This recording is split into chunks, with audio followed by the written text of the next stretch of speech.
Sejam todos muito bem-vindos ao IDOT Entrevista, aqui no canal do YouTube IDOT Oficial, um programa que contará com uma personalidade de influência para a osteopatia e para o IDOT. O objetivo desse programa é expor a biografia e a opinião dos nossos convidados. O nosso programa contará ainda com a participação de renomados profissionais que entrevistarão o nosso convidado. Eu sou Fábio Damião e terei a honra de conduzir mais esse programa. O nosso convidado de hoje possui vasta experiência clínica e de docência. Mestre e PhD em Ciências da Motricidade Humana, foi docente universitário por longos anos, autor dos livros Reabilitação do Complexo do Ombro e Entre Parâmetros e Certezas da Avaliação Palpatória Osteopática. Possui a titulação máxima em osteopatia, o DO. É membro do Registro Brasileiro de Osteopatas, professor de osteopatia pelo IDOT. Estou falando do grande amigo, professor DO, Marcial Zanelli de Souza. Professor, muito prazer ter você aqui no nosso programa. Seja muito bem-vindo. Obrigado, Fábio. O prazer é todo meu de estar participando dessa entrevista. Me sinto honrado, lisonjeado e feliz, né? Feliz por estar contando com a presença de grandes osteopatas, grandes professores e também grandes amigos. Então, para mim, é uma satisfação muito grande em estar aqui e, por isso, eu sou grato a todos. Muito obrigado, professor.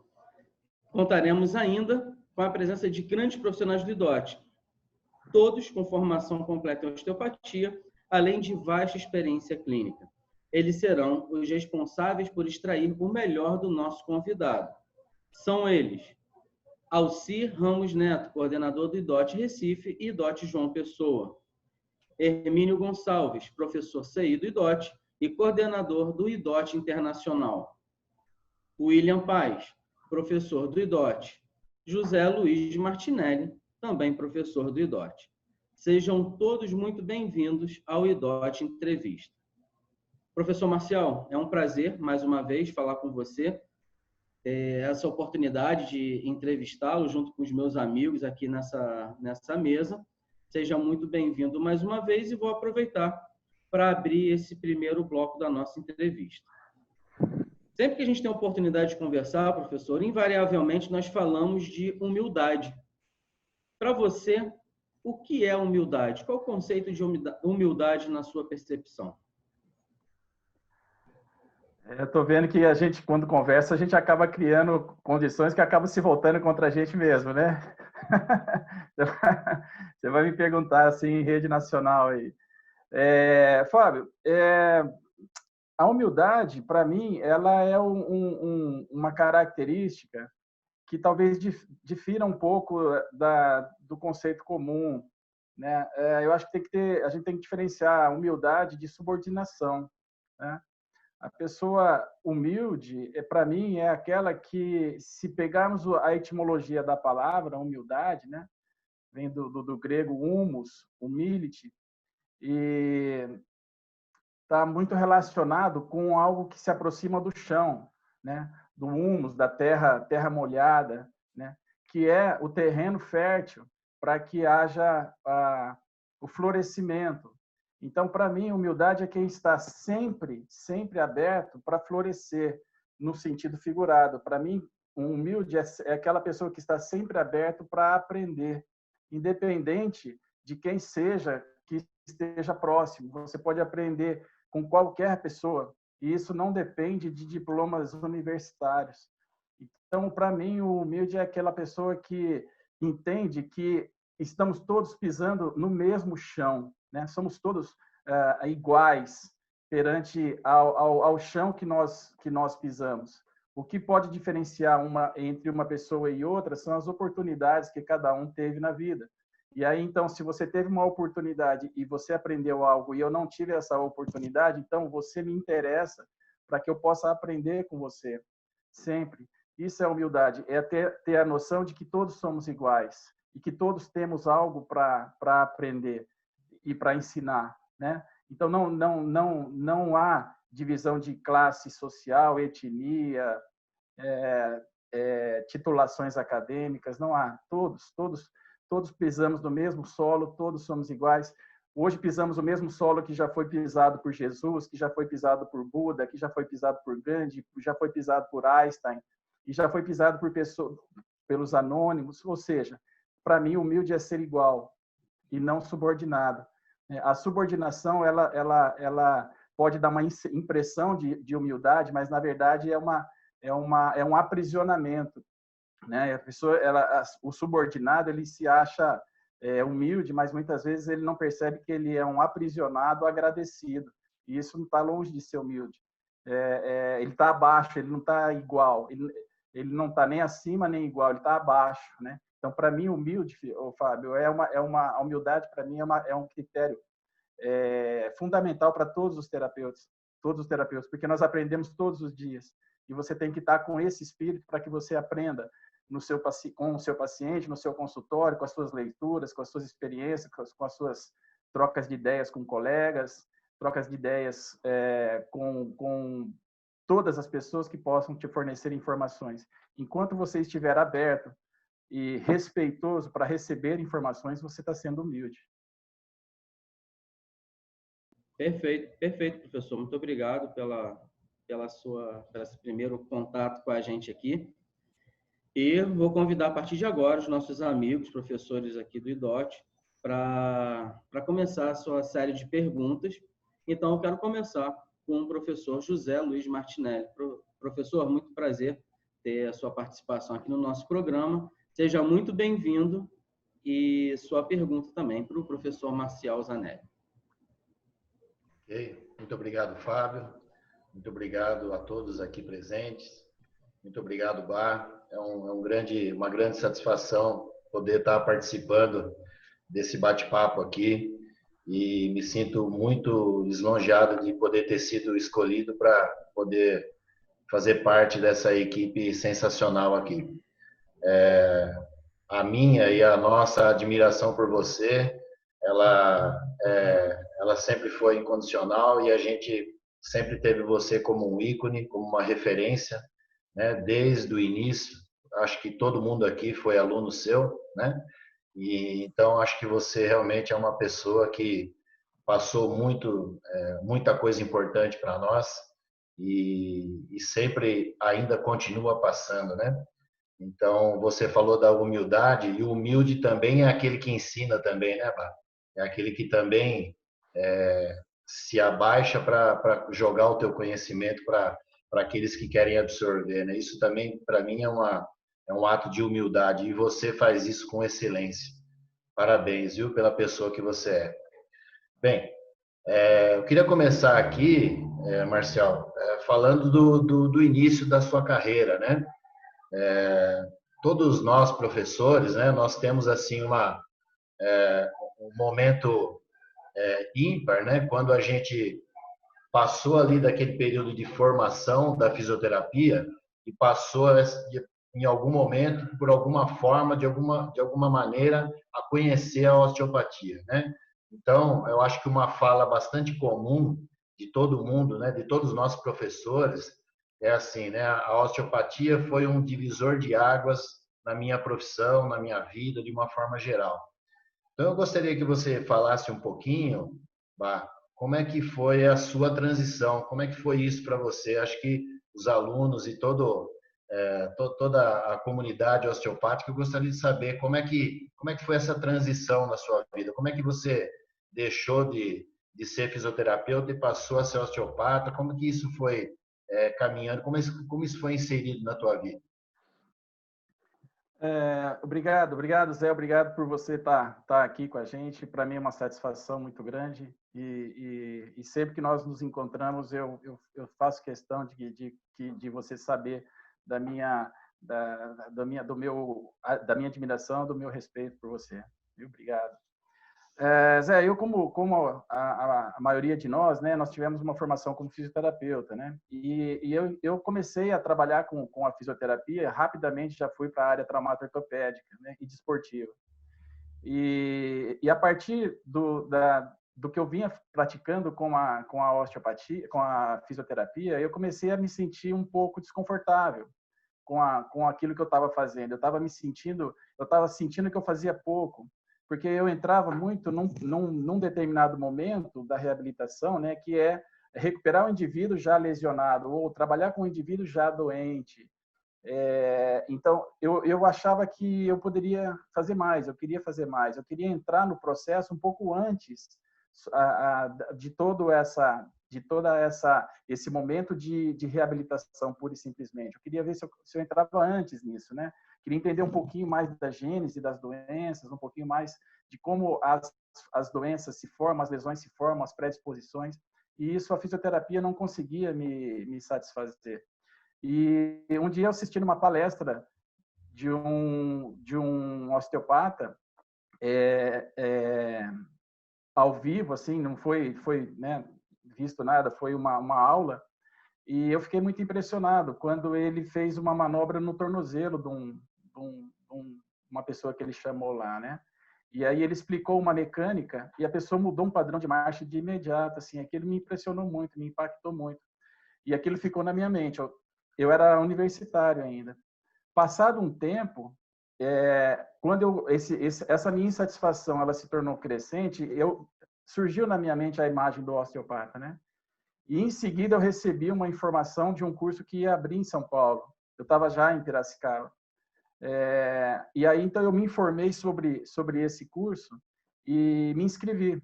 E era um curso que possibilitava, porque como eu já trabalhava em universidade, eu não tinha como ficar muito tempo fora, muito tempo afastado. Você tem aula, você tem prova acontecendo, então ele tinha uma programação temporal assim que possibilitava que eu fosse e voltasse. Então eu comecei a fazer o curso em São Paulo, graças a essa possibilidade.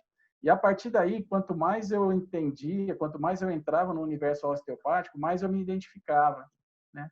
E a partir dessa identificação, começou a acontecer uma migração gradativa na direção da osteopatia. Então, por muito tempo eu trabalhei como fisioterapeuta em atividades acadêmicas e no meu consultório eu trabalhava como osteopata.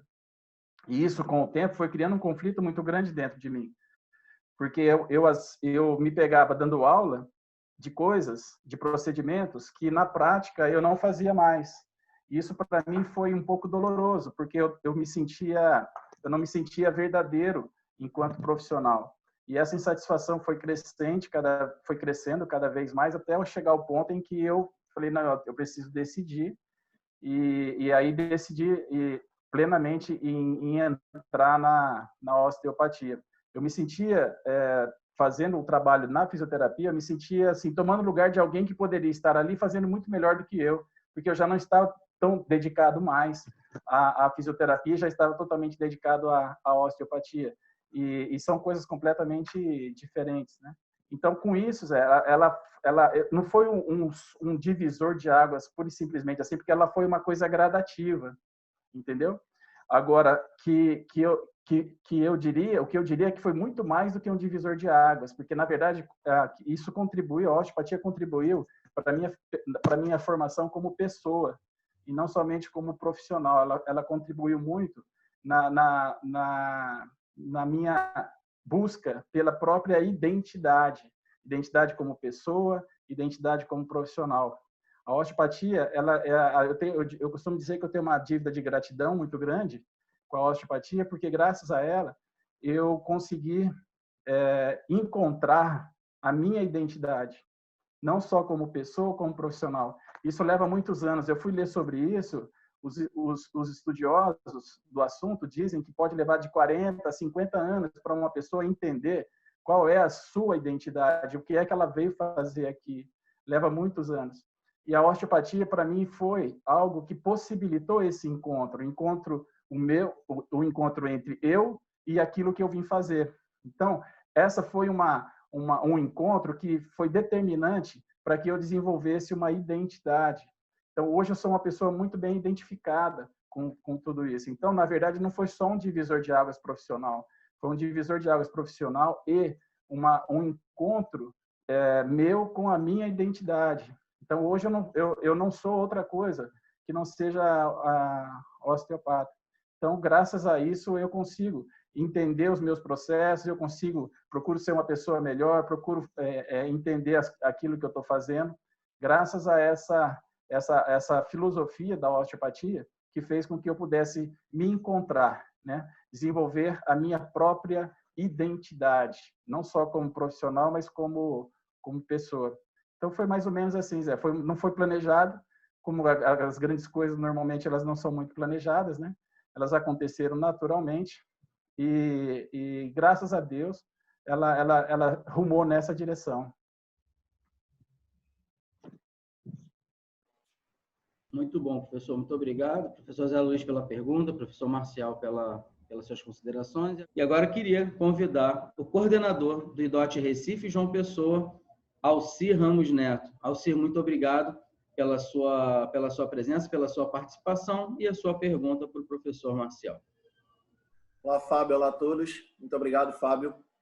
Agradecer primeiramente ao IDOT pelo convite e agradecer a osteopatia, né? Porque só ela para proporcionar um encontro desse, né? Se não fosse ela, não teria oportunidade de estar aqui encontrando amigos e aprendendo, né? Porque esse bate-papo é um verdadeiro aprendizado. Eu sempre comento com o Flávio, que está sempre comigo aqui no IDOT Recife, que encontrar o Marcial é sempre maravilhoso, porque eu acabo, às vezes, aprendendo mais com ele nos bastidores do que na própria aula, né? Ele tem isso de sempre tentar puxar a gente para cima, puxar a gente junto com ele. É difícil acompanhá-lo, mas ele está sempre tentando fazer isso aí, né? Então, é um exemplo de professor, de ser humano, de pai e de amigo. Então, fiquei muito feliz pelo convite, emocionado. Passei 2 dias aí para falar com o Marcial, depois que eu soube do convite, para poder dizer o quanto que eu fiquei feliz aí, tá bom? Mas vamos lá à pergunta. Eu costumo dizer que as pessoas, elas são livros, né? Quanto mais a gente vai lendo esses livros, mais vamos descobrindo coisas, né? E recentemente, apesar de já ter conversado muito com o Marcial ao longo desse período que a gente se conhece, eu acabei descobrindo que o Marcial também foi atleta, né, de futebol. Não sei a qualidade do atleta, mas acabei descobrindo isso aí também. Sabia que ele ainda praticava várias atividades físicas hoje em dia, mas não sabia dessa carreira do lado atleta. E queria que ele falasse um pouco de como foi isso aí, como que ele participou aí dos esportes, quem foram suas influências e o que é que ele traz do esporte para a sua vida profissional e para a sua vida pessoal. Obrigado, Alcir. Obrigado pelo aceite. Você é uma pessoa que eu trago também com muito carinho no coração e gosto muito de estar com você. Você me chamou para ir para um simpósio no começo ano passado, né? Ano passado. Ano passado, aí em Recife, para dar uma palestra e tal, todo constrangido, né? Falei, não, pode vir por aí que eu vou. Eu vou sim. E foi muito legal e na verdade, deixou saudade até, né? Obrigado, então, Alcir, por você estar aqui, viu? É verdade, Alcir, eu comecei, eu tinha duas paixões, né? O basquete e o futebol. O basquete cheguei a ser federado, joguei jogos abertos no interior e tal. E o futebol, né? No futebol eu era goleiro. Então, numa época que goleiro até 1,83 m, 84 ainda tinha chances, né? Hoje em dia, um goleiro com menos de 1,90, 1,95 nem treina, né? E nessa época, eu treinava no juvenil do time da minha cidade, né? Do time do Oswaldo Cruz, que tinha um time profissional muito bom. E eu era o goleiro das categorias inferiores, né? Do juvenil e do júnior. E desde os 13, 14 anos, eu treinava junto com o profissional. Então, o profissional treinava e eu treinava junto. Então, eu pude observar muita coisa, assim, que depois serviu para a minha vida. Na verdade, eu sou uma pessoa que eu observo muitas coisas que acontecem na minha vida, sabe? Eu aprendo muito com fatos. Eu recordo de vários fatos que foram, assim, marcantes, foram redirecionantes na minha vida. Aconteceu uma coisa, eu mudei, aconteceu uma coisa, eu mudei. Então, isso eu consigo ser um espectador, vamos dizer assim, eu consigo ser um espectador da minha própria história, entendeu? Eu consigo ser o personagem, eu consigo estar no palco da minha história e consigo estar na plateia assistindo a minha história, entendeu? É interessante isso, eu consigo fazer isso. E isso me ajuda muito a analisar tudo que acontece. E no esporte, a gente vai aprendendo muito a respeitar, né? por mais que você que você acha que você tem talento, que você acha que você desenvolve bem uma tarefa, você vai sempre encontrar alguém melhor, sempre encontrar alguém melhor. E esse alguém melhor tem que ser a fonte para que você busque melhorar, sempre, né? Sempre que você tem um rival, não um inimigo no esporte, né? O esporte é feito de rivalidade, não de inimigos. Sempre que você tem um rival, você busca melhorar a si próprio para você vencer aquele desafio, né? E comigo no esporte sempre foi isso. Me deu muita noção de amizade, me deu muita noção de parceria, né? Me deu muita noção de humildade, no sentido de estar querendo sempre aprender, né? E vários fatos marcantes eu tive dentro do esporte que me trouxeram um aprendizado de vida, mesmo durante jogos, ou até durante treinos, ou até, eu me recordo bem de um teste que eu fui fazer na Ponte Preta, como goleiro. Eu tinha 16 para 17 anos. Eu fui para a Ponte Preta fazer um teste lá. E no teste, era um teste onde os jogadores ficavam chutando e nos goleiros. Cada gol que o goleiro tomava, trocava e entrava o outro, né? E eu estava percebendo que eu estava indo bem, porque eu demorava para tomar o gol. Eu estava indo muito bem. E eu observei um garoto do meu lado também fazendo o teste junto comigo, né? Sem luvas. Eu tinha minha luva, eu tinha todo o equipamento certinho, e esse colega sem luvas, né? Aí, na hora que ele saiu, eu perguntei para ele, você não trouxe luvas? Ele falou assim, não, rapaz, você não sabe o que aconteceu. Eu vim de carona, não sei o quê, eu acabei esquecendo, né, a minha luva. Aí eu falei assim, ó, na hora que eu sair, na hora que você for entrar, você usa a minha. Né? Aí ele estranhou, ele falou, mas você vai me emprestar? Nós estamos concorrendo aqui por uma vaga, você vai me emprestar a sua luva? Aí eu falei assim, não vai ser a luva que vai definir se eu ou você vamos ficar aqui ou não. Entendeu? Então, aí ele olhou para mim e falou assim, olha, eu vou aceitar a sua luva porque eu sei que é de coração. E aquilo me deu uma sensação, cara, que os seus objetivos, eles são traçados independente de coisas menores, entendeu? E se é para acontecer, vai acontecer. E essa lição eu trouxe do esporte, assim, essa entre outras que eu comentei, trouxe do esporte, essa sensação de que nós competimos, mas o maior adversário nosso somos nós mesmos, né? O maior adversário nosso são as nossas limitações, as nossas incompetências, e o maior de todos os adversários é a nossa própria ignorância. Se a gente vai minimizando isso, a gente vai vencendo, né? E vencer não significa derrotar, vencer significa avançar. Então é assim que é uma lição que eu trouxe do esporte. Sensacional, professor. E queria, nesse momento, convidar o professor William Paz. Professor, muito obrigado pela sua presença também, pela sua participação e a sua pergunta para o professor Marcial. Eu que agradeço, Fábio. Gostaria de agradecer ao IDOT pela oportunidade, né, de estar com grandes amigos. Sempre muito bom estar com todos vocês. E o Bá, que é uma inspiração sempre para mim e creio que para todos, né, que estão aqui presentes.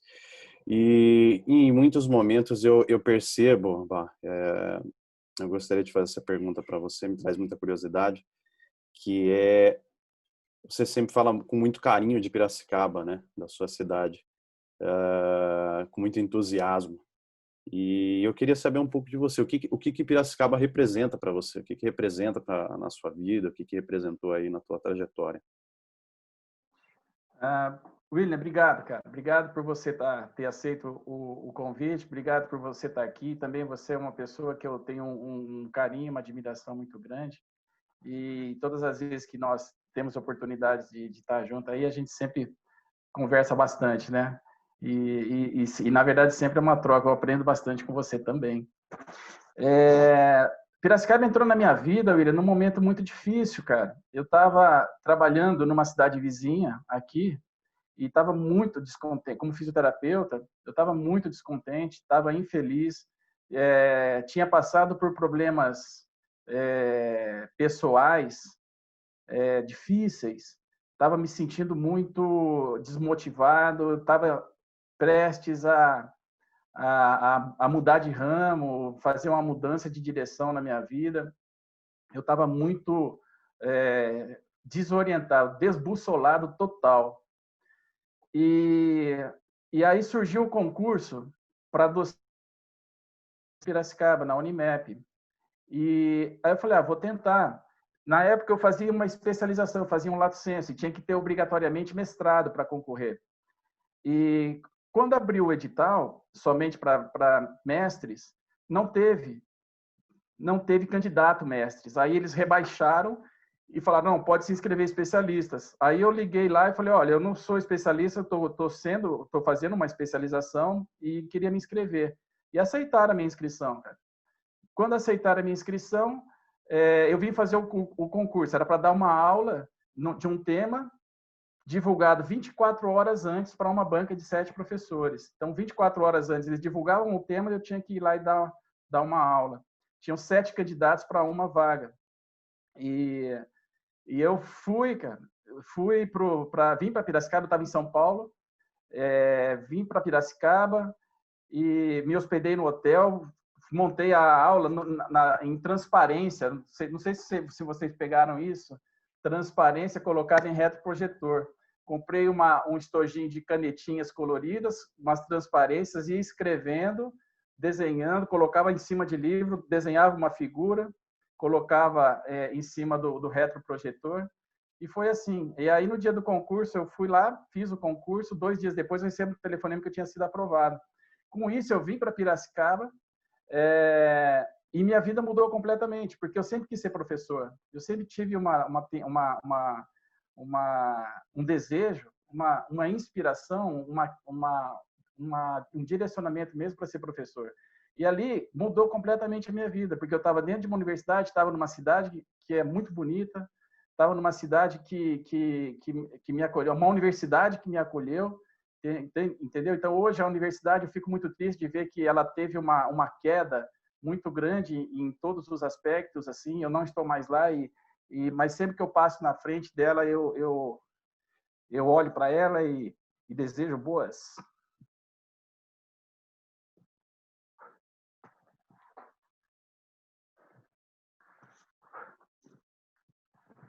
Mas, enfim, e a partir disso tudo, cara, eu vindo para Piracicaba, vindo para essa universidade, a minha vida mudou. E tudo começou a se desenvolver de uma forma muito mais na direção do que eu sempre queria, do que eu sempre quis, entendeu? Depois disso, eu me casei, constituí família, tenho 2 filhos e tudo são piracicabanos, e por aqui eu fui ficando. Aqui eu desenvolvia o meu trabalho tanto na universidade, enquanto eu estava lá, depois no meu consultório. Então, eu tenho aqui hoje uma rede de pessoas que me procuram para tratamentos e para auxílio profissional. Então, assim, foi uma grande bênção para mim, principalmente naquele momento tão difícil que eu estava, ter conseguido vir para cá nessas condições que eu comentei. Obrigado aí pela pergunta. Obrigado. Então, nesse momento, convido o professor Hermínio Gonçalves. Professor, muito obrigado pela sua participação no nosso programa e a sua pergunta para o professor Marcial. Fábio, sempre um prazer estar contigo, Fábio, e agradecer primeiro ao IDOT pela oportunidade de poder estar aqui entrevistando esse cara que me norteia tanto, profissionalmente e pessoalmente, que é o Bá. E só que me sinto honrado. Acho que esse grupo aqui é um grupo muito especial para mim também. Tenho afeição por todos aqui e estou muito feliz de estar aqui, tá? Só tenho a agradecer mesmo. Bom, Bá, você uma vez você fez uma postagem sobre um assunto. O assunto era profissional, era dessa nossa área de ser professor. E a imagem que você usou me chamou muito a atenção, eu me lembro claramente até hoje. Era a imagem em que um professor era representado por uma vela acesa você deve se lembrar dessa imagem.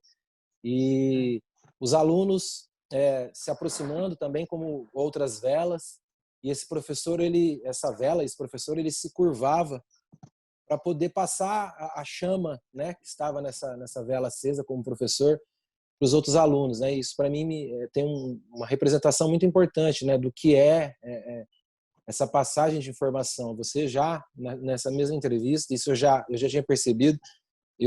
Você tem alma de professor, né? Você acabou de dizer que você sempre quis ser professor, então eu vejo muito isso em você. E embora eu esteja falando sobre aspectos profissionais, por vários eventos, por vários motivos profissionais, como a profissão, coisas que ocorrem na profissão, coisas que ocorrem no dia a dia, pessoalmente, como institucionalmente, como é a nossa profissão no Brasil, eu sei que em alguns momentos essa vela, essa chama, ela tende às vezes a querer diminuir ou estar fraca, como uma vela mais fraca. Então, o que eu queria saber de você é que o que faz essa chama se renovar, essa chama ficar forte novamente, não é o lado profissional, e sim o lado pessoal, né? De você retomar as coisas. Então eu queria saber do Marcial, né? Não do Marcial fisioterapeuta, que já foi, do Marcial que hoje é osteopata. O que te leva, o que você faz quando essa chama está um pouco mais fraquinha para retomar ela, né? Quais são, o que você procura para isso? Bom, primeiramente, né, Hermínio, obrigado, cara. Obrigado por você ter aceito, obrigado por você estar aqui nesse grupo muito bacana. A gente tem conversado bastante, tanto em aspectos pessoais quanto aspectos profissionais, né, graças ao seu envolvimento no trabalho de DO, que eu estou orientando, ajudando, né, tentando ajudar. Então, assim, a gente está sempre em contato, que é uma coisa que me alegra bastante, viu? Queria que você soubesse. É engraçado isso, é engraçado essa imagem, Pipão, porque uma vez eu contei num congresso como é que eu tive um insight de que eu deveria ser professor, que eu achava que eu ia ser professor, né? Que foi aquele episódio da lâmpada, da iluminação de um teatro. Vou contar bem rapidinho aqui. A professora de língua portuguesa falou, olha, nós vamos fazer uma noite inglesa e aí eu vou selecionar um grupo de alunos aqui para serem os atores das peças que nós vamos representar. Vai representar em inglês, depois fecha a cortina, abre e representa a mesma peça em português, falando em português. E aí nós vamos fazer uns testes aqui para ver quem que tem talentos cênicos, né? Para quem vai ser os atores e tudo mais. Eu, na minha cabeça, falei assim, eu vou ser o ator e provavelmente, com aquela pretensão do leonino, né? Falei, provavelmente eu vou ser o protagonista, eu vou ser, se for no céu, eu vou ser Deus, se for, eu vou ser o protagonista da peça, né? E aí fomos fazer os testes, cara. Aí o teste era para falar uma frase com 5 reações diferentes. Entendeu? Surpreso, triste, alegre, com raiva, a mesma frase. Esse foi o teste. E aí eu fiz o teste, cara. Aí a professora falou, amanhã cedo eu vou colocar no pátio a folhinha com o nome das pessoas e os personagens que vai ser baseado nesse teste. Cheguei correndão, Pipão. Começava às 7h30 a aula, cheguei às 7 horas, eu já estava entrando no pátio para ver que papel que eu ia fazer, né, cara? Já esperando o leonino, já querendo ser o protagonista, né? Aí eu olhei toda a lista dos colegas e os personagens e não tava meu nome. Aí eu falei, será que a professora esqueceu o meu nome, né? Aí tinha embaixo assim, pessoal de apoio. Aí entrou lá Marcial na iluminação. Aí eu falei, pô, mas eu fiz um teste para ator, ela me colocou na iluminação. Será que isso tem algum significado, né? Aí, depois daquele choque inicial, eu falei, não, que isso, absurdo, né? Aí fui falar com a professora, cara. Falei, professora, aconteceu alguma coisa? Fui mal? Aí ele falou, não, tudo bem, e tal, papapá, e não valorizou muito. Mas me ajuda lá na iluminação. Ela é muito delicada, muito fina. Me ajuda lá na iluminação. Eu falei, tá bom. Cara, e aí eu comecei a montar a iluminação, cara, com luzes diferentes, vermelha, azul, branca, amarela, e era um episódio que se passava no céu, quando entrava Jesus eu punha azul, quando entrava o demônio eu punha vermelho. Eu fui montando todo um sistema de iluminação que tinha a ver com a peça, né? E eu fui percebendo, cara, que a peça estava ficando muito bonita com aqueles efeitos das luzes. À noite, quando chegou e eu apresentei aquilo, cara, os colegas apresentaram e eu iluminei da forma como eu tinha pensado, cara, eu fiquei tão ou mais feliz do que se eu tivesse sido o ator principal, né? E aí eu fui de perceber que você iluminar alguém pode te deixar feliz, né? E a forma de você fazer isso não tem melhor do que você ser um professor, porque você ilumina, você passa uma ideia e aquilo pode abrir a mente de alguém e aquilo fazer com que aquela pessoa enxergue melhor. Como se o que uma luz faz, né? Ela possibilita que você enxergue melhor. Então, quando você passa uma informação e a pessoa passa a enxergar melhor, você passa uma luz. Então, quando eu iluminei aquelas pessoas e eu vi o sucesso que aquilo foi e a alegria que aquilo proporcionou e tudo que deu certo, eu falei assim, você não precisa ser o protagonista, você pode ser o seu protagonismo pode ser um protagonismo diferente. E aí, quando eu vi aquela imagem que você se referiu, e obrigado pela lembrança, eu falei, é exatamente isso, né? O professor, ele se curva, ele acende a outra velinha assim, e daqui a pouco está todo mundo aceso. E eu aprendi com o tempo, Pipão, que a luz, cara, é a única coisa que você doa, sem que você diminua a sua. Você pega uma vela, você acende 20 velas, e aquela que acendeu as 20 velas continua com a mesma chama. Então, isso faz com que nós possamos ter toda a liberdade para passar aquilo para frente, para que aquilo possa iluminar outras pessoas, outros caminhos, né? Então, para mim, ser professor é isso, cara. Você ajudar na disseminação da luz, a luz em forma de conhecimento, de informação, de alegria, de coisas boas. E o que eu faço quando eu me sinto um pouco para baixo, essa luz acaba ela meio, né, diminuindo um pouquinho, e eu sempre entendo que o problema não é a luz, o problema é o combustível da luz. E aí, então, eu tento observar qual é o combustível que está me faltando, né? Pode ser um descanso, pode ser uma alimentação melhor, pode ser uma atividade física, pode ser um lazer. Esses são os combustíveis. Porque a luz, ela só precisa de combustível. Ela só precisa de algo para que ela se mantenha acesa. E quando eu percebo que ela começa, eu começo a analisar não o problema na luz, e sim o problema no que mantém a luz acesa, né? E eu chego a essas conclusões.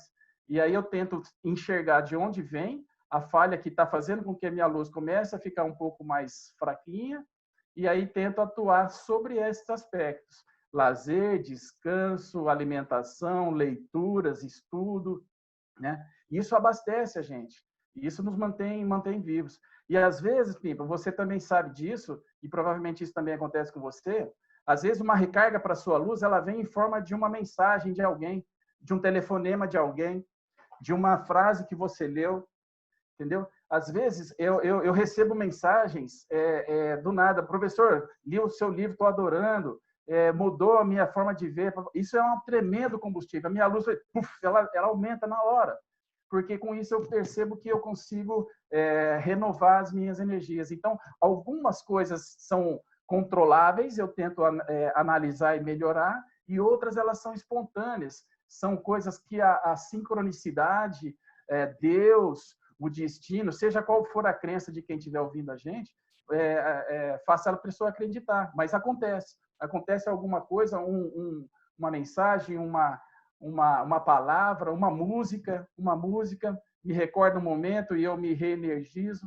né? Então, são coisas assim que a gente tem que ficar atento, porque a vida é cheia de minúcias, ela é cheia de dicas, ela é cheia de insights, ela conversa com o seu ouvido. A vida fala com a gente, só que ela fala em idioma próprio e sutilmente, ela não grita, a vida não grita com a gente, a vida ela conversa, ela fala, ela sussurra. Então, se a gente não ficar atento para pegar essa mensagem, a gente pode passar desapercebido e e se perder, ficar perdido sem um guia, sem uma orientação, né? Mais ou menos isso. Obrigado pela pergunta. Muito obrigado, professor. Agradeço também a todos os professores nesse primeiro bloco. Nós vamos chegando ao fim. Vamos para um rápido intervalo e daqui a pouco estaremos de volta com o professor Marcial Zanelli de Souza.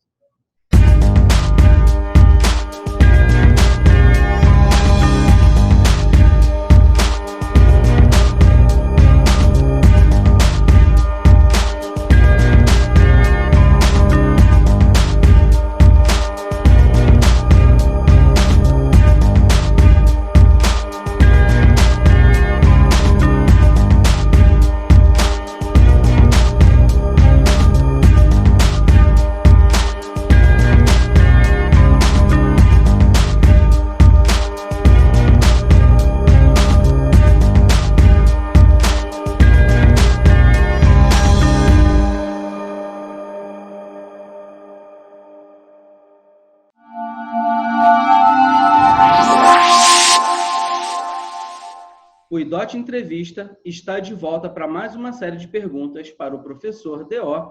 Marcial Zanelli de Souza. Professor, certa vez nós conversávamos sobre sua trajetória para a obtenção do título de D.O. e isso foi feito muito, né, no Rio de Janeiro, a gente teve a oportunidade de conversar em alguns momentos. E tem um fato curioso que se passou aqui na cidade do Rio de Janeiro, relacionado à Igreja Presbiteriana do Rio, que fica bem em frente ao hotel, né, que você estava hospedado. Você pode falar um pouquinho sobre isso aqui para a gente? Nossa, Fábio, agora foi, hein?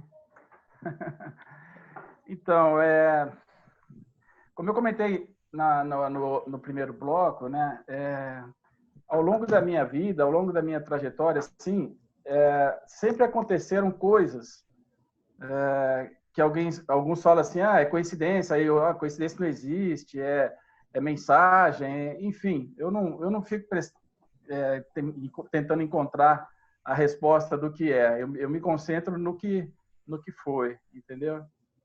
E eu estava no Rio de Janeiro para fazer a prova, para fazer a minha defesa do DO. E essa defesa do DO, ela é dividida em prova clínica, prova prática e a defesa da monografia, né?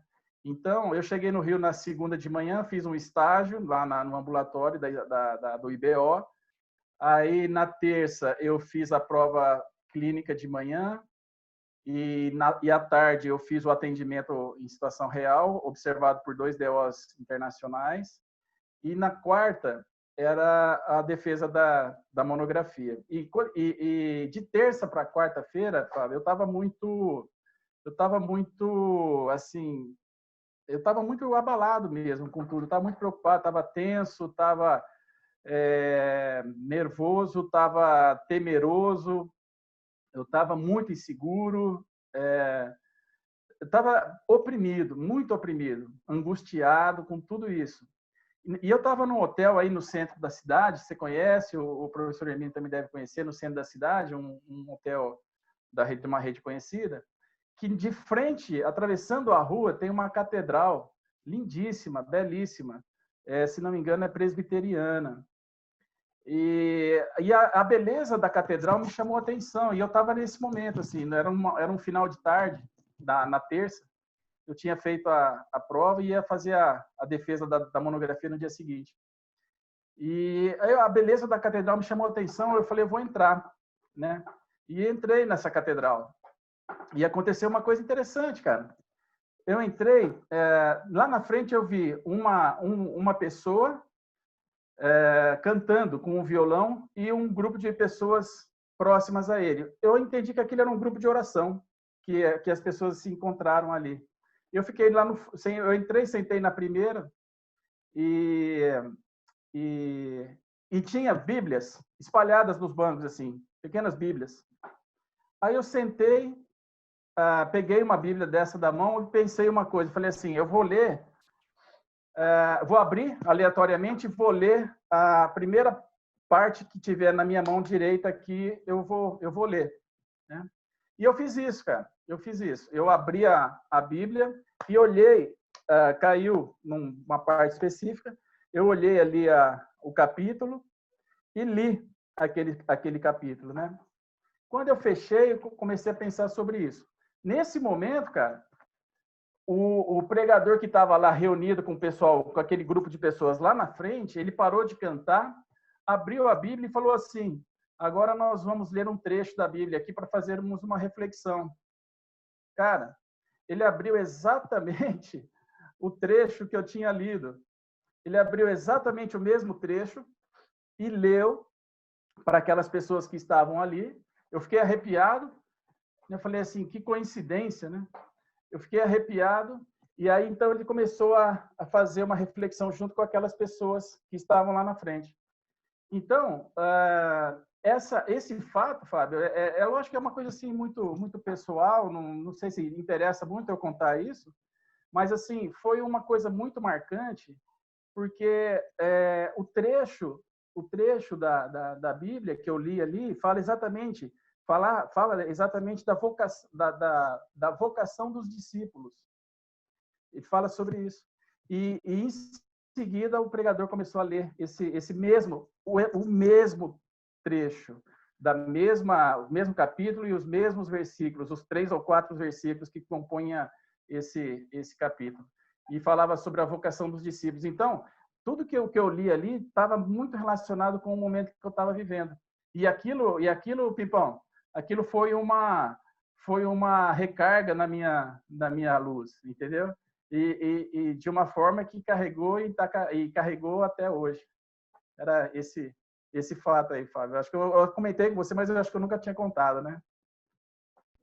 Exatamente. Você falou que tinha acontecido algo ali que foi muito importante e aproveitei esse momento aqui para saber, junto com os meus amigos e todo mundo que está assistindo o programa.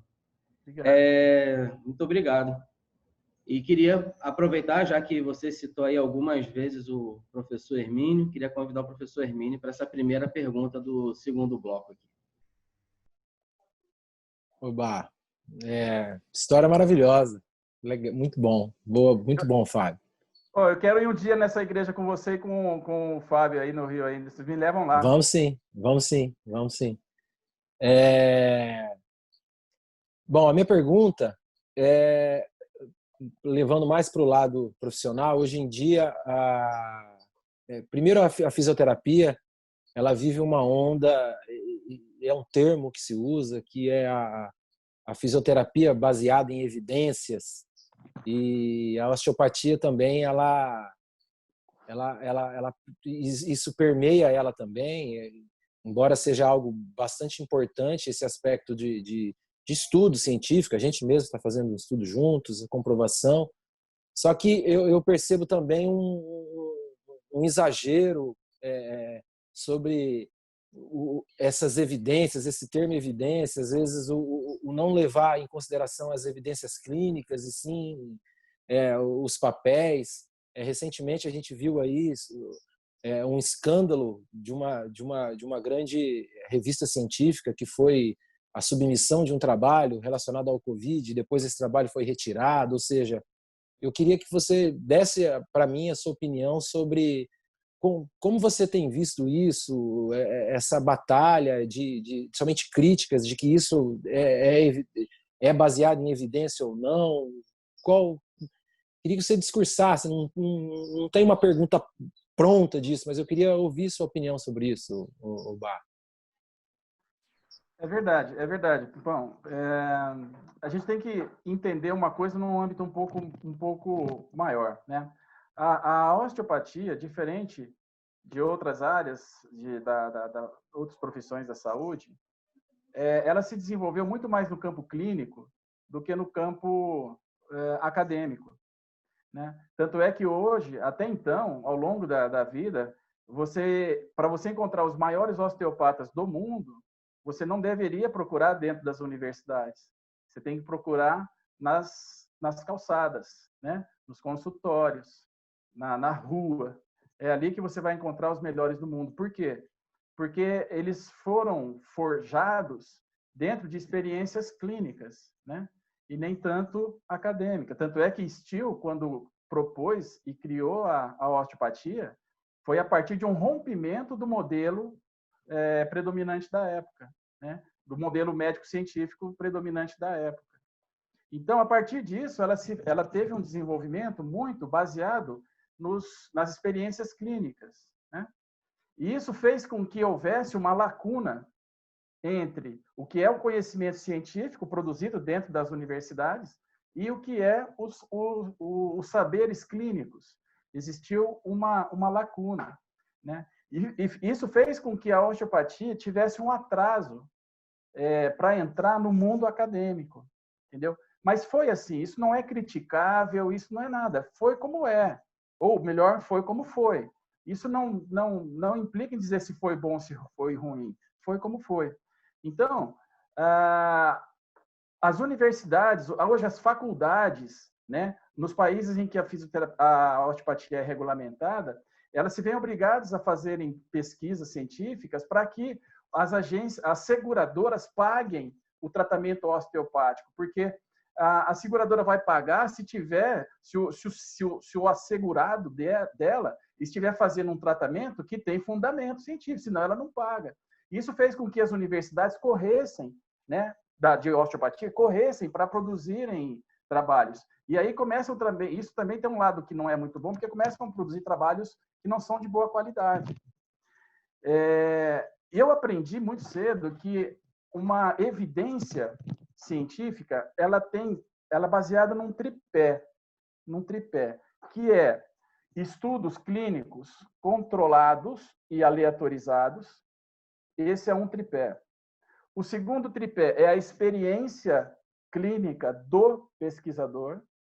E o terceiro tripé é a experiência do paciente. O paciente também precisa te falar como foi para ele, como não foi para ele, o que aquilo significou para ele. Então, você tem estudos clínicos controlados, aleatorizados, experiência do clínico e experiência do paciente. Então, eu entendo isso como um tripé. Se existir um que se sobreponha, sobre outro, esse tripé vai ficar manco. Então, aí não é um tripé. Então, se os estudos clínicos for a coisa mais importante, os outros dois ficariam desqualificados. Se só a clínica for importante, os outros dois ficam desqualificados. Se só a experiência do paciente for importante, os outros dois ficam desqualificados. Então, o grande desafio hoje, Pipão, é encontrarmos modelos de estudos e que aproxime o clínico do acadêmico. Essa é o maior desafio e o que nós queremos, o que eu gostaria de ver acontecendo na prática, né? O clínico, o acadêmico e o paciente, nesse tripé, fazendo com que o conhecimento produzido seja relevante. Senão ele fica... Também, se tiver desequilibrado esse tripé, o conhecimento produzido ele também é parcial. Entendeu? Para nós da osteopatia, estudar um passarinho numa gaiola, ele é diferente do passarinho que voa. Ele não é igual. Ele pode ser da mesma raça, ele pode ser irmão, mas ele não é igual. Então, essa ligação entre o clínico, o acadêmico e o paciente é que se constitui o grande desafio. A preocupação maior disso tudo, que eu vejo, Pimpão, é a metodologia, né? Ou seja, nós temos que ter uma metodologia que respeite fielmente os critérios colocados como científicos e, ao mesmo tempo, que não descaracterize a osteopatia. Esse é o grande desafio, porque se a gente colocar um estudo que pretende ser osteopático dentro do modelo científico radical, em algum momento nós vamos ferir o princípio osteopático. Então, o que nós precisamos é encontrar a metodologia que atenda aos critérios científicos, a essência básica da osteopatia, a experiência do paciente, do clínico, e para produzir um estudo. Eu acho que nós estamos avançando, tá? Tem muita coisa acontecendo, muita coisa ruim publicada, mas muita coisa bacana também publicada. Só que ainda nós estamos com esse delay, né? Com esse atraso no desenvolvimento das pesquisas. Quando a pessoa fala assim, tem coisa que não tem comprovação científica, alguém mais desavisado pode entender que aquilo não funciona, quando, na verdade, pura e simplesmente pode não ter sido estudado com uma ferramenta adequada para aquela finalidade. aproveitando o gancho, eu acho que o NUP, né, que é o Núcleo de Pesquisas do IDOT, ele vai ter eu espero, né, que a gente consiga fazer tudo que o NUP tem potencial para proporcionar, vai ter uma responsabilidade muito grande nisso, em desenvolver conhecimentos para preencher muitas lacunas que existem da nossa prática clínica. Agora, o mais importante de tudo isso é a gente saber que nós estamos fazendo baseado em conhecimento, baseado em experiência e baseado na sensibilidade, entendeu? Eu acho que isso é o que a gente tem que acreditar. Para mim, percepção, sensibilidade também é uma evidência. Não formal, mas para mim, intuição, sensibilidade, percepção também é uma evidência que o terapeuta tem que utilizar. Não pode se dar o luxo de não usar, porque é uma ferramenta preciosa. Muito bom, professor. Queria chamar o professor Alcir para fazer sua pergunta para o professor Marcial.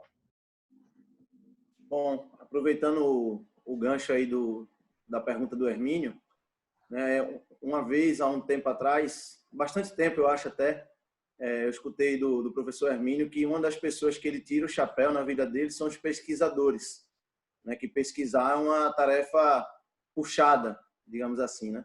E muitas vezes nós temos vários colegas, vários amigos que trabalham muito bem na prática clínica, né, e fala que não tem tempo para realizar pesquisa. E o Marcial é um exemplo disso aí, né, um exemplo dentro de consultório, de atendimento, a gente vê pelas aulas, pelas palestras, pelos livros, pelos artigos que ele escreve, e um exemplo também na área da pesquisa aí, né, entre o seu doutorado, o seu mestrado. E eu queria, Marcial, que você falasse um pouco de como foi essa trajetória, né, da graduação até o doutorado, se foi uma coisa que você sempre almejou fazer lá na frente do doutorado, fazer lá na frente do DO, como você se organizou para isso e o que é que você deixa aí de conselho para quem está seguindo aí também nessas diretrizes como forma de organização e de orientação. Obrigado, Alci, pela pergunta. Mas, assim, eu preciso ser honesto que o quanto eu pesquiso é muito menos do que eu gostaria de pesquisar, porque a gente tem consultório, a minha vida como clínico, ela não é diferente da de todos, né? Eu tive uma passagem na universidade que me possibilitou fazer alguns trabalhos, orientações, muitas orientações, né? E isso fez com que eu pudesse criar uma imagem precisa do mundo científico, né? Mas, assim, para mim, a minha participação no mestrado, né, e no doutorado me trouxe muita bagagem sobre a importância da conotação científica que nós devemos dar para as nossas práticas. Mas, ao mesmo tempo, ela não me cegou, no sentido de que, olha, se não for desse jeito, fora desse quadrado aqui, não há vida para ser vivida. Entendeu? Eu nunca me deixei contaminar por essa ideia, né? Com responsabilidade, com atenção, mas eu nunca me deixei me contaminar com essa ideia, né? Fora desse quadrado não há vida. E porque o que me interessa é o que tem de bom em todas as faces, né? Eu preciso tirar o que tem de bom do que a ciência nos fornece, mas também entender que ela também tem as suas limitações, né? E que os fenômenos que nós encontramos no nosso dia a dia dentro do consultório, eles são muito variáveis, muito ricos, e vão demorar para aquilo se transformar numa realidade científica, porque quanto tempo vai levar para um fenômeno que você identificou no seu consultório virar uma verdade científica? Pode ser que nem aconteça, né? Mas você está vendo a importância daquilo, né? Então, provavelmente você está transitando num campo ainda não totalmente conhecido por todos, mas transitando com responsabilidade. Você não está fazendo coisas, inventando coisas, você não está sendo um aventureiro. Todas as suas tomadas de decisões, ela tem uma base, ela tem um fundamento anatômico, fisiológico, biomecânico, né? Ela tem uma base, mas nem sempre tudo que nós fazemos, elas estão previstas nos guidelines, né? Nem tudo que a gente faz está previsto a isso, nem tudo que um fisioterapeuta faz está previsto, nem tudo que um médico faz está previsto, né? É lógico que esse tem que ser o norte. Nós temos que partir disso. Mas achar que isso vai resolver todas os nossos problemas a serem enfrentados dentro do consultório, eu acho que é valorizar demais uma coisa que não tem esse alcance, né? Então, nós precisamos conseguir mesclar, né? Nós precisamos conseguir equilibrar o que nós fazemos baseados em evidência e aquilo que nós podemos fazer baseado em experiência clínica, com responsabilidade, com atitude e com honestidade. É possível, eu entendo que é possível, porque, de outra forma, a própria osteopatia não teria avançado.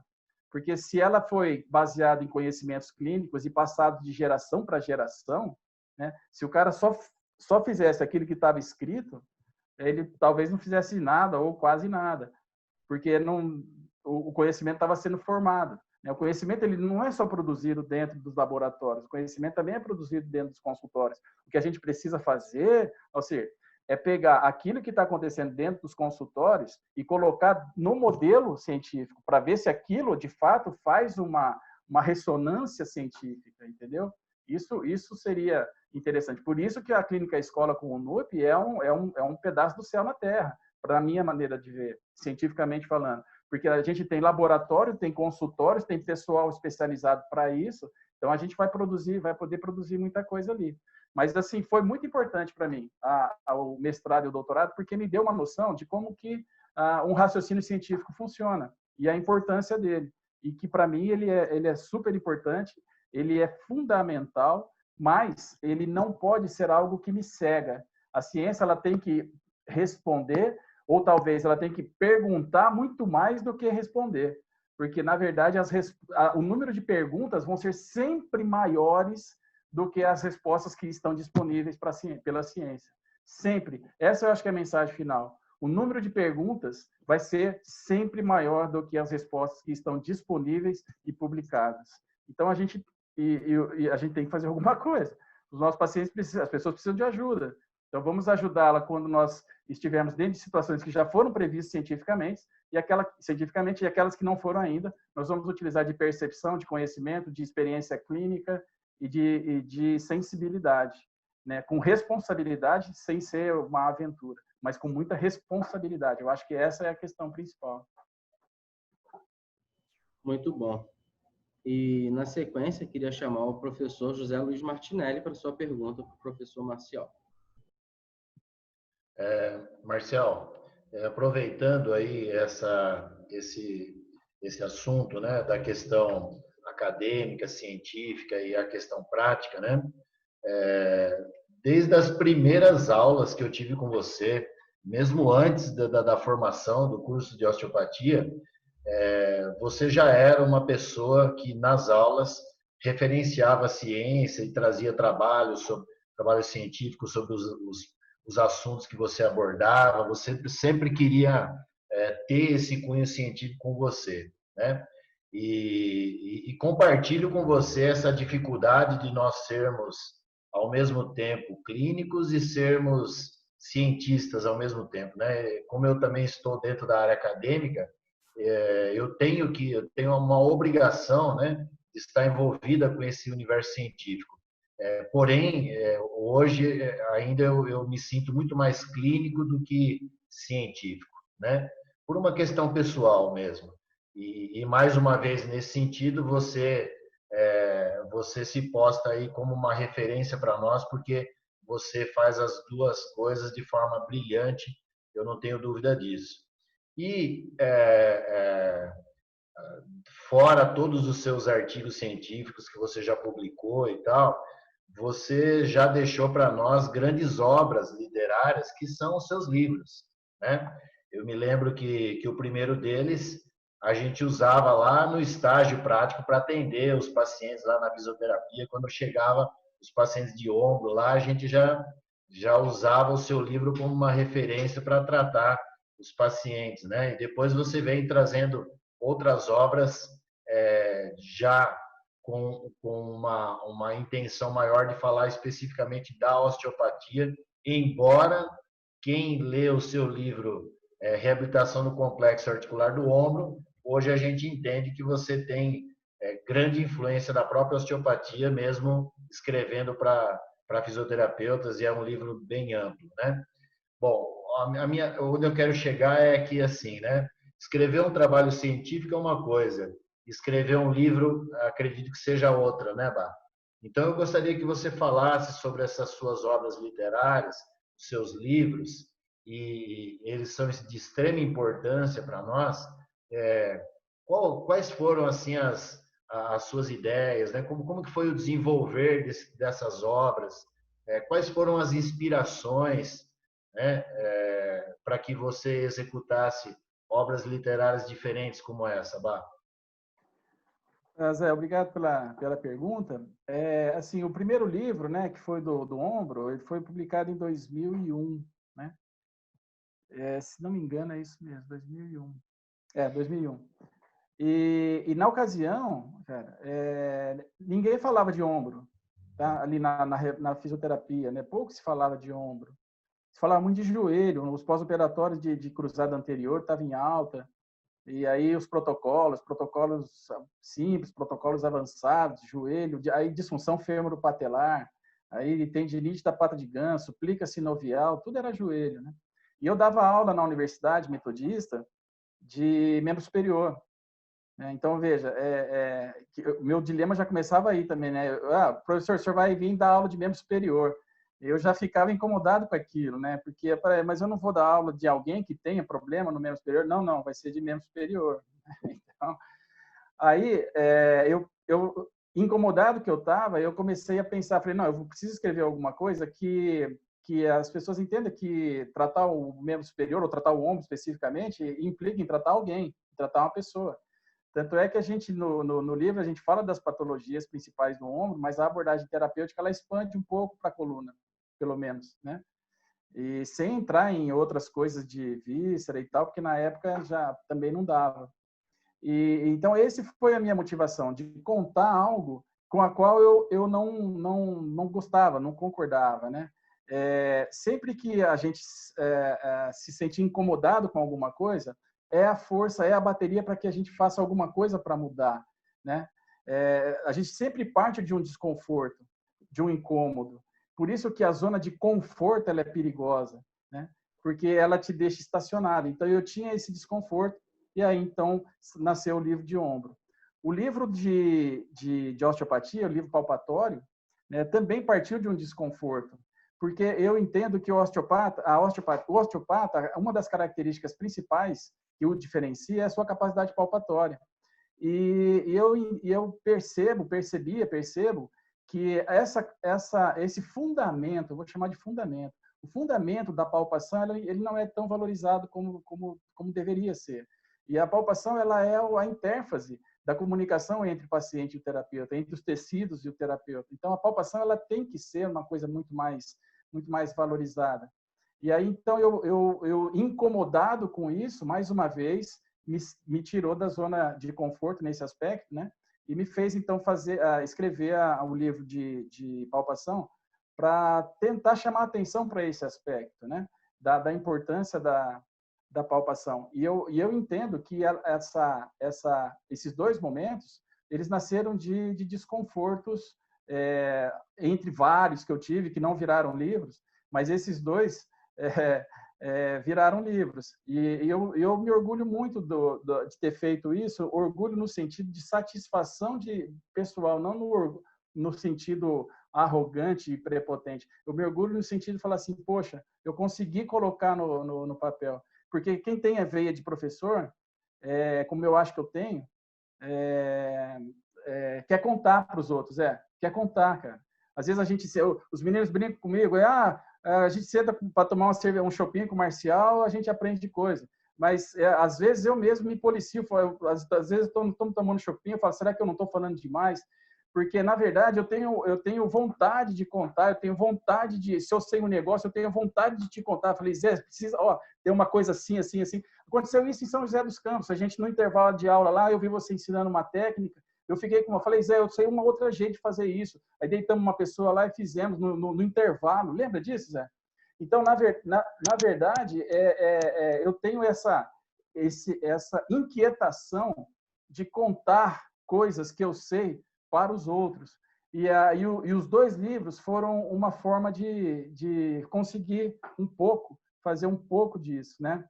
E os estudos científicos, como eu te falei, eu não posso considerar que eu sou um cientista, um pesquisador. Se eu fizesse isso, eu não estaria sendo correto comigo. Mas, assim, eu participei de muitos, orientei muitos, né?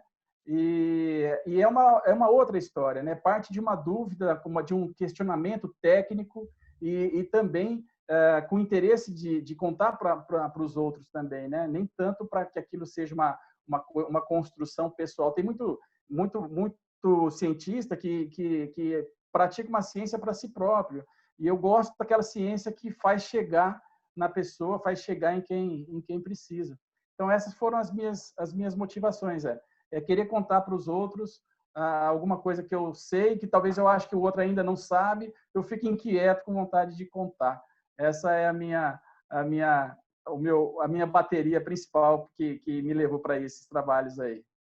Tomara que a sua vontade nunca acabe, que ela só aumente, viu, Marcial? Porque nós seremos grandes privilegiados sempre quando a gente está do teu lado. Muito obrigado, viu? Obrigado, Zé.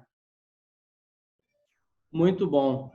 Queria chamar, então, o professor William Paz para a sua pergunta, professor Marcial.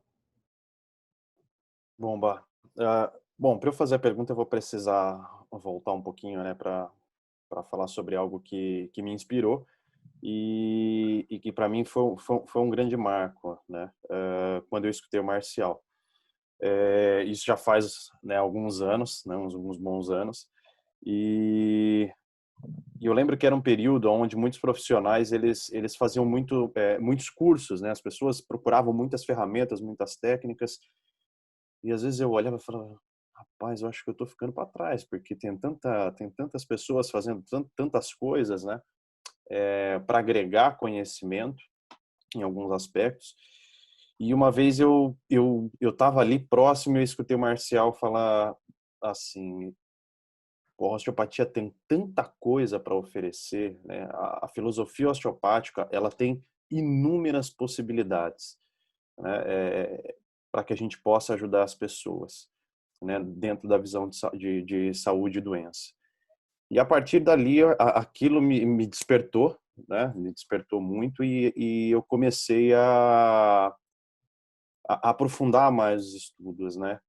E eu percebo muitas vezes, e puxando o gancho em relação à ciência, né, que muitas vezes praticamente tudo que é feito em relação à ciência, né, e à osteopatia é muito em relação a abordagens do sistema musculoesquelético ou um pouco mais em relação ao sistema visceral, mas ainda não abrange, né, essa questão da nossa rotina do consultório e da filosofia em si. Bom, dentro disso, né, se você acredita, em quanto tempo terá esse avanço, né, e como que você vê, se você pudesse viajar no tempo, como que você gostaria que estivesse isso? Se a gente pudesse falar 30 anos, por exemplo. William, é difícil prever, né, cara? Porque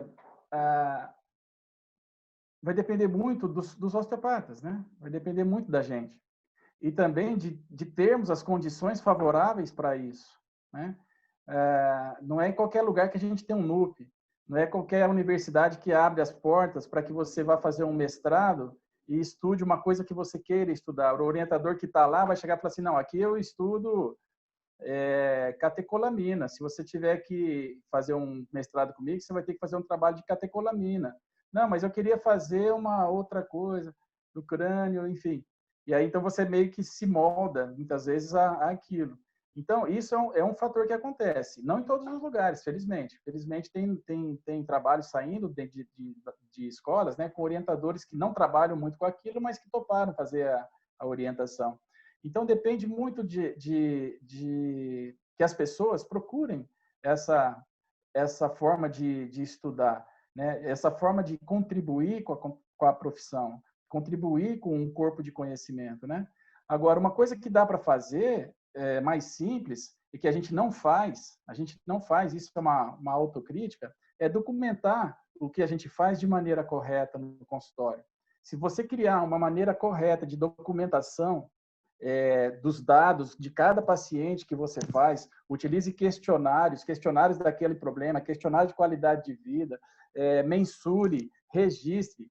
E se a gente fizesse isso de maneira metódica, cara, e metodológica, a gente teria trabalhos assim muito próximos já de serem feitos somente coletando os dados que a gente tem dentro dos consultórios, né?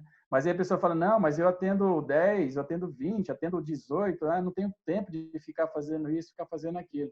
Eu entendo perfeitamente. E eu acho que nós estamos entrando num momento em que nós estamos tendo que rever as nossas práticas, né? Com essa pandemia, muita coisa a gente está tendo que rever. Quem sabe se reveja isso também, né? A maneira de documentarmos as coisas dentro dos consultórios e depois dar um viés metodológico científico para isso, né? A partir de uma documentação bem feita. Porque se a gente depender de encontrar um NUP pela frente ou de encontrar uma universidade de portas abertas, isso vai demorar muito mais. A minha sugestão é que a gente registrasse de maneira metodologicamente correta o que a gente faz dentro dos consultórios e depois montasse um trabalhinho e saísse contando, mesmo que isso não vire uma publicação numa revista de ponta, né? Você pode colocar isso como descrever a sua experiência clínica e contar. Isso é tão importante, cara. E a gente não faz isso, né? A gente não se presta a fazer essa documentação de maneira correta. O que eu gostaria que onde a gente chegar, né? O que eu gostaria de ver a osteopatia com esse pulsar, cara, de você entrar toda hora que você entrar para procurar um assunto, você ter pessoas que já trabalharam com aquilo, já tem experiência com aquilo para te dar uma referência, né? Coisa que a gente ainda não tem. Embora muita gente já avançou, muita gente conseguiu já produzir, né? E eu acho que a gente tem que usar isso. Uma outra dica que eu quero dar para os osteopatas, para os colegas, né, é estudar em material científico, não somente em livros, né? Eu escrevi 2, mas eu digo, vamos estudar em materiais científicos, porque é ali que você pode encontrar algumas experiências que foram testadas, algumas situações que foram testadas, né, controladas, bem direcionadas. Nós precisamos, né, saber, ter noção de como o mundo científico funciona. O que é uma revisão bibliográfica, o que é uma revisão sistemática, o que é um ensaio controlado, randomizado, o que é uma meta-análise. Ou seja, precisamos saber um pouco sobre isso para poder até ler algum artigo científico, porque senão o que acontece? Nós temos colegas, né? Isso a gente fala como uma coisa triste, que não tem condição de ler tem dificuldade de ler um estudo científico, porque ela tem todas as características de um estudo científico que a pessoa não conhece. Então, minha sugestão é que as pessoas começassem a fazer cursos também de metodologia, de pesquisa científica, para entender como é que um trabalho científico é descrito, para que ele possa utilizar esse trabalho científico na sua prática diária. Porque também não adianta a pessoa querer estudar se ela não consegue interpretar aquilo que ela está estudando. Mas, em resumo, eu acho que se a gente conseguisse registrar de maneira mais adequada o que a gente faz no nosso dia a dia, a gente ia produzir muito conhecimento. Não sei se ficou claro. Sim, sim. Muito obrigado, professor. E, com isso, a gente chega ao final do nosso segundo bloco. Daqui a pouquinho, estaremos de volta com o professor Marcial Zanelli de Souza.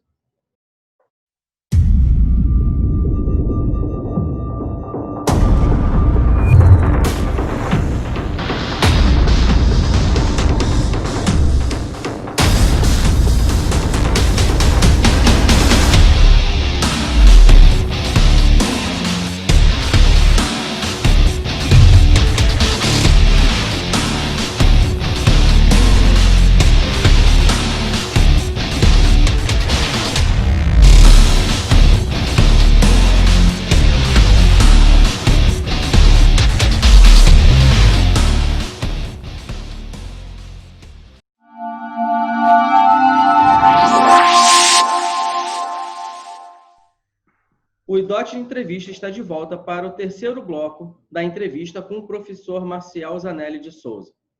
Professor, esse é o momento papo reto. Farei uma pergunta ou deixarei um tema no ar e o seu desafio é responder em apenas uma palavra ou, no máximo, em uma frase curta. Beleza? Beleza, vamos lá. Vamos lá. Começando, osteopatia.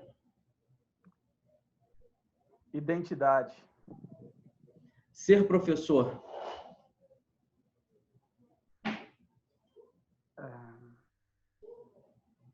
Transportar uma luz. Um hobby. Atividades físicas e leituras. Um medo. Que os meus erros sejam maiores que os meus acertos. Um sonho. Que os meus acertos sejam maiores que os meus erros. Uma expectativa. Profissional? Pode ser. Que a osteopatia seja reconhecida. Que ela tenha o seu devido lugar na história do mundo. Religiosidade.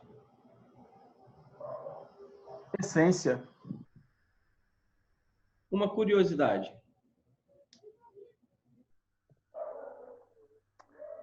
Eu tenho sim, nós estamos falando de osteopatia, eu tenho sim, uma pequena frase, né? Eu gostaria, é uma curiosidade, né? O que Steele diria se ele ressuscitasse no Brasil e visse como a osteopatia está sendo conduzida aqui? O que ele diria? Será que ele gostaria? Será que ele ia gostar? Será que ele não ia gostar? O que Steele diria se ele aqui chegasse e olhasse para o panorama da osteopatia brasileira? O que ele diria? Perfeito. Um livro. Tao Te Ching, de Lao Tse. Uma frase. Essa é uma frase que ela está escrita no templo de Delfos, na Grécia. Né? Conheça a ti mesmo. É uma frase que está no templo de Delfos, em Atenas. Conheça a ti mesmo. Que, para mim, esse é o caminho da felicidade. Uma característica que admira em uma pessoa. Generosidade, sem dúvida. Uma referência. Jesus. Perfeito. Professor Marcial Zanelli de Souza, PhD, professor do IDOT, DO, muito obrigado pela sua presença nesse nosso programa. Foi um grande prazer conhecer um pouco mais da sua história, conhecer um pouco mais do seu trabalho. E agora eu gostaria de convidá-lo para as suas considerações finais.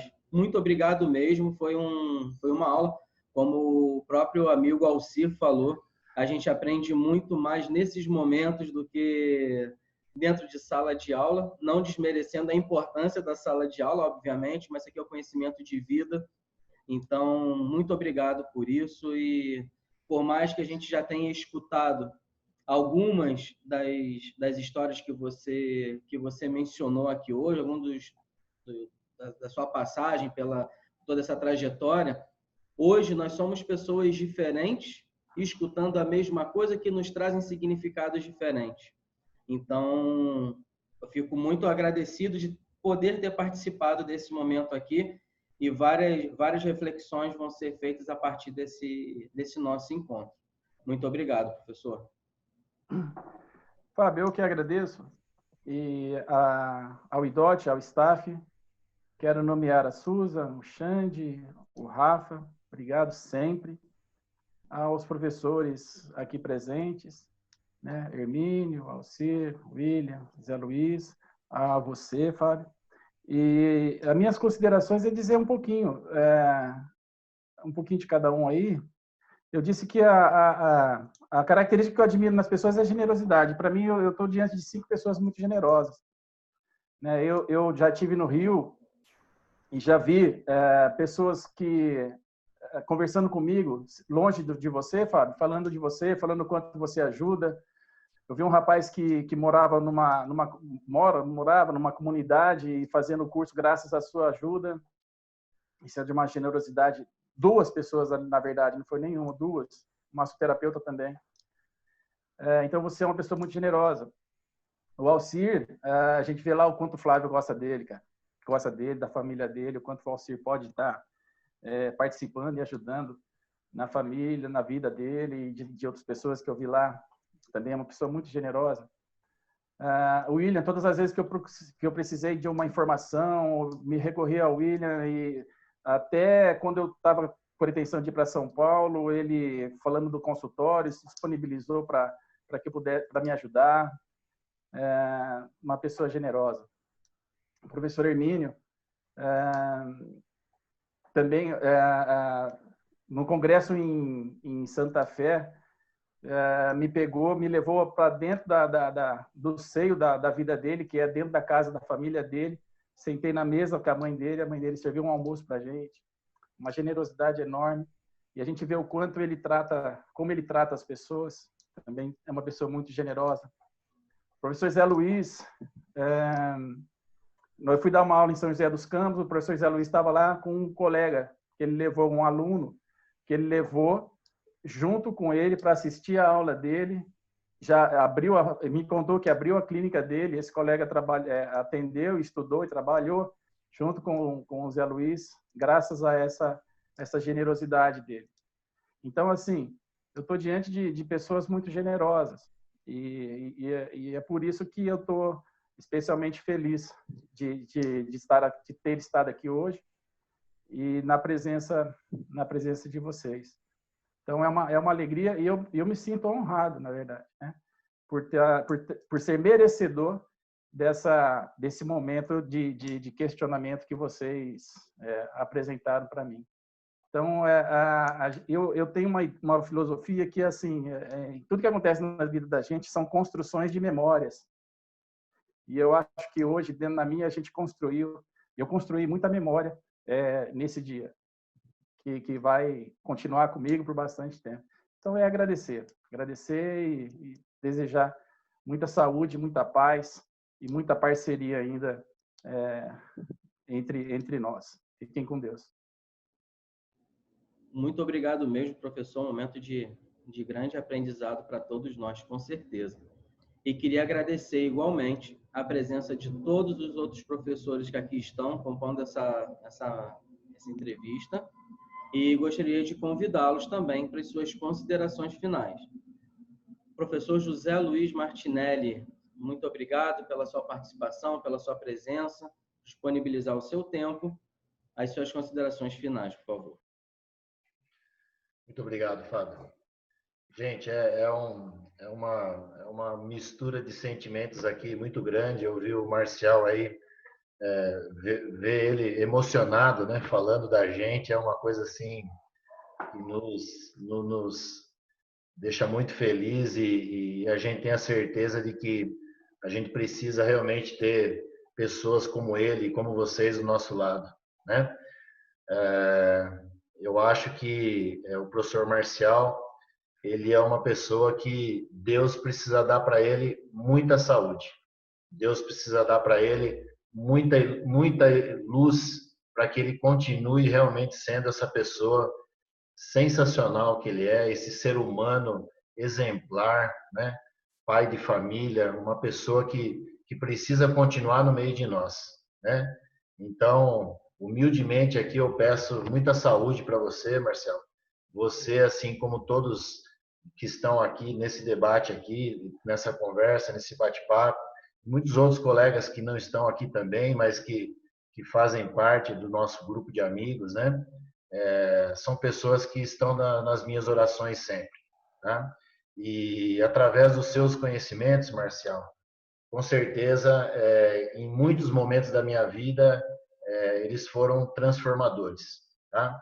Seja do ponto de vista técnico, né, uma técnica, seja do ponto de vista uma palavra amiga, seja do ponto de vista um exemplo de pessoa que a gente tem que seguir para você. Então, em inúmeros momentos da minha vida, né, depois que a gente se conheceu, você foi exemplo em várias circunstâncias da minha vida,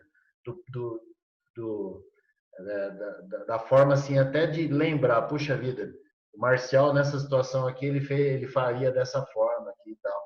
Então realmente eu te coloco assim como um ícone, tá? para mim em muitos sentidos, não só tecnicamente, tá? E muito obrigado mesmo, 1000 vezes, por podendo estar aqui e compartilhar com você. Gratidão muito por você, viu, Marcelo? Fica com Deus, meu querido. Muito obrigado, professor José Luiz Martinelli. E gostaria de convidar agora o professor William Paes para suas considerações finais. Muito obrigado, professor, também pela sua participação na nossa entrevista. Eu que agradeço, Fábio. Agradeço também a todo o IDOT. É um prazer, né, estar aqui com todos vocês. Todos sabem o carinho que eu tenho por vocês, pelo Marcial, né, a referência que ele é para nós e para mim dentro da área, né, da osteopatia e também como pessoa, né, e realmente é uma pessoa que inspira, né, por onde passa. Eu acho que isso são poucas pessoas que conseguem, né? E eu acredito que é isso, né? Eu tenho, como o Zé falou, né? Uma mistura de sentimentos aqui. Também fico emocionado com todos.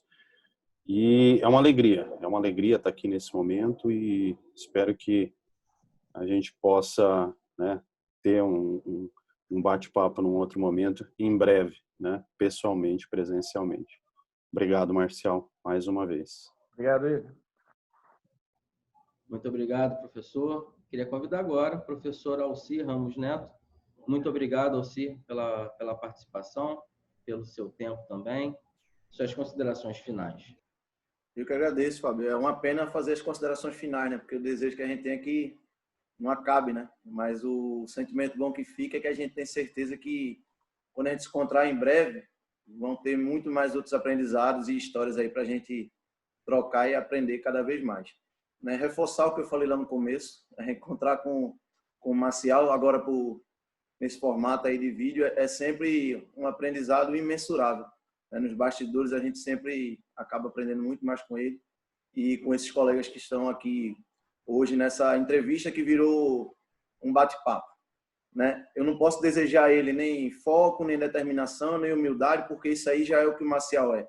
Né? A gente que convive com ele há tantos anos sabe que é isso que ele é. Né? Assim como o Zé falou, é desejar a ele saúde e tranquilidade para que ele continue plantando raízes como ele fez com a gente. Se você olhar para essa tela aqui, Marcial, você está vendo 5 aí que são frutos do que você plantou, né? Nas suas viagens, nos seus dias de estudo, nos seus atendimentos, nas suas aulas, né? Tudo que nós somos, né? Entre outros tantos alunos que tiveram oportunidade aí, pacientes de conhecer, tem uma raiz dentro de nós, plantadas por você, seja no nosso dia a dia com nossos familiares, seja nos nossos atendimentos, seja cuidando da osteopatia, né, como você tanto cobra e tanto puxa a gente, como nossos colegas colocaram aí, a gente tem essa responsabilidade e você sempre acende essa luz, renova ela dentro da gente e hoje foi mais um dia assim, né? E você tem esse poder, continue fazendo isso por nós.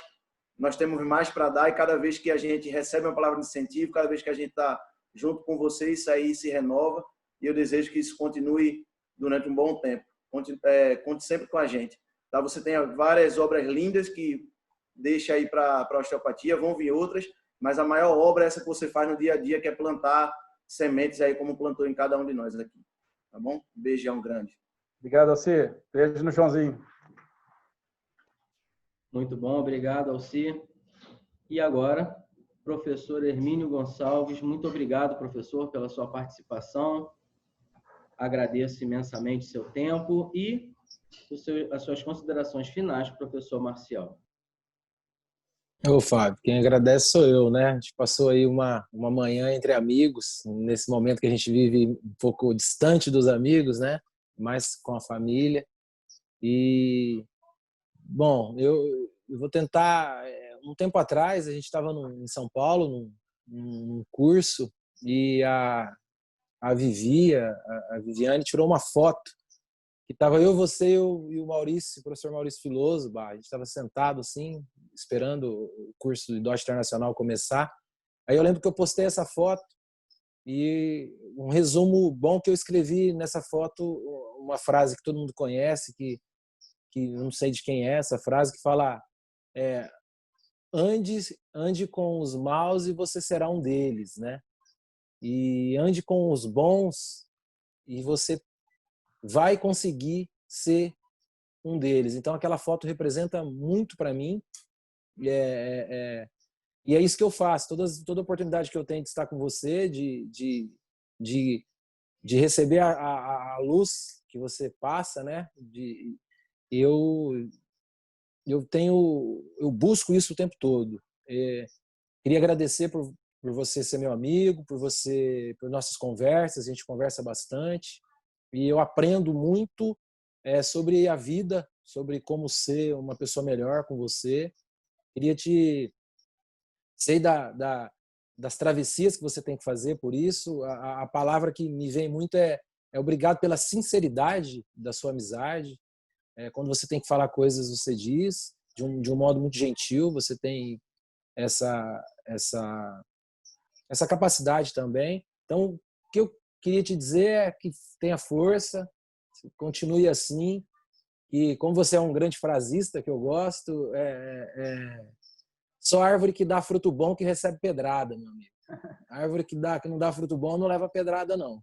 Então, continua assim. Eu só queria te agradecer aos amigos, agradecer ao Idote, na pessoa da Susan, do Xande, do Rafa, e todo o staff que trabalha depois, né, nesse material, que não está presente aqui agora, mas eu queria agradecer a oportunidade mesmo, tá? Um abraço, fica com Deus e tamo junto. Obrigado, Pepião. Obrigado. Muito obrigado mais uma vez a todos os participantes aqui. E assim chegamos ao final desse programa. Infelizmente, estamos chegando ao final desse programa, como disse o Alci. A gente não quer falar que a gente vai chegar ao final desse momento. Um dia ainda teremos um programa de auditório só para poder escutar aquele igual no Jô Soares. E eu tenho um agradecimento muito especial a você que esteve aqui conosco nessa entrevista, que você que assistiu essa entrevista até o final. Eu vou pedir para você deixar o seu comentário. Eu quero saber o que mais você gostou desse programa, o que mais te motivou depois de assistir esse programa. Um grande abraço e até o próximo Idote Entrevista.